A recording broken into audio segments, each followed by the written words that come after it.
Robin Hood. How Robin Hood became an outlaw. List and hearken, gentlemen, that be of free-born blood. I shall tell you of a good yeoman. His name was Robin Hood.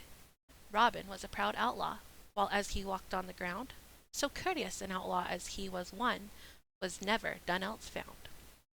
In the days of King Harry the Second of England, there were certain forests in the north country set aside for the king's hunting. Anyone who shot deer in those forests faced the penalty of death. These forests were guarded by the king's foresters. One of the greatest of these royal preserves was Sherwood Forest, near the town of Nottingham. For many years its chief forester, Hugh Fitzooth, lived here with his wife and little son Robert. The boy had been born in Locksley Town in the year 1160, records say, and was often called Locksley, or Rob of Locksley. Rob was a good-looking boy who loved the forest. As soon as his right arm grew strong enough, he learned archery. He learned how to draw the longbow and shoot a straight arrow. He whittled his own shafts and tipped them with gray goose feathers. Rob also liked to hear tales of bold Will o' the Green, an outlaw who for many summers defied the king's foresters and feasted with his men upon the king's deer. Rob's mother was born into a wealthy, educated class of society and hoped her son would grow up to be involved with the king's court or the bishop's abbey. She taught him to read and to write, to behave like a gentleman, and to speak directly and truthfully to both lords and peasants. Although Rob took kindly to these lessons, he was happiest when he was wandering the forest with his beloved bow in hand. Rob had two playmates in those early days. One was Will Gamewell, his cousin. The other was Marian Fitzwalter, only child of the Earl of Huntingdon, whose castle could be seen from the top of one of the tall trees in Sherwood. On more than one bright day, Rob's white signal from this tree told Marian that he awaited her there. Rob did not visit her at the castle, because his father and her father were enemies. Some people whispered that Hugh Fitzooth was the rightful Earl of Huntingdon, but that he had been cheated out of his lands by Fitzwalter, who had impressed the king during a crusade to the Holy Land. Rob's father had two other enemies beside Fitzwalter, the Sheriff of Nottingham and the Bishop of Hereford. These three enemies got together and convinced the king to fire Hugh Fitzooth from his job as chief forester. On a cold winter evening, when Rob was 19, the king's men evicted Fitzooth and his family from their home without warning. The Fitzooths were not permitted to bring their possessions. The sheriff arrested Rob's father for treason, although he was not guilty, and put him in Nottingham jail. Rob and his mother moved in with their only relative, kind Squire George of Gamewell. Rob's mother had been sick for some time, and these stressful events made her worse. In less than 2 months, she was no more. Shortly after, Rob lost his father as well. The brave man died in prison before his accusers could agree upon the charges on which he was to be brought to trial. 2 years passed. Rob's cousin Will was away at school, and Marian's father, who had learned of her friendship with Rob, had sent his daughter to the court of Queen Eleanor. These years were lonely ones for the orphan boy, and he missed his old life in the forest. One morning, Rob's uncle told him some exciting news.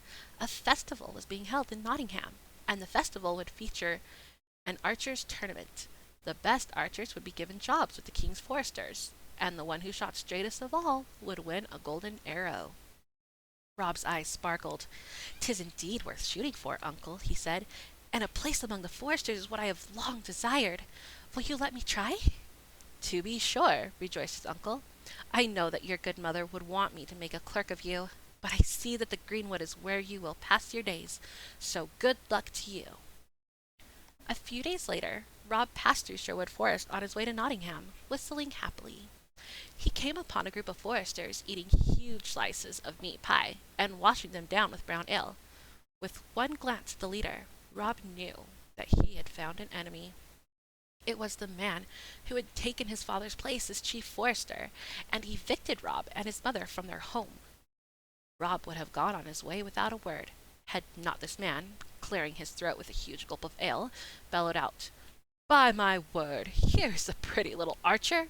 Where are you going, lad, with that toy bow and arrows? To shoot at Nottingham Fair?" Rob flushed and said, "My bow is as good as yours, and my shafts will carry as straight and as far, so I'll not take lessons from any of you." The men laughed loudly at this.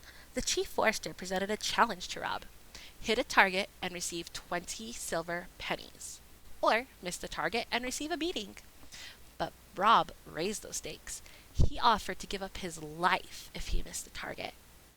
100 yards away, a herd of deer were grazing. The chief pointed in their direction. They were the king's deer. But since they were so far away, he assumed they were safe from Rob's arrow. He challenged Rob to shoot half that distance. Rob tied the string of his longbow, placed a shaft on it, and drew it to his ear. A moment later, the quivering string sang death as the shaft whistled across the glade. The leader of the herd fell to the ground. The foresters were first amazed, and then angry.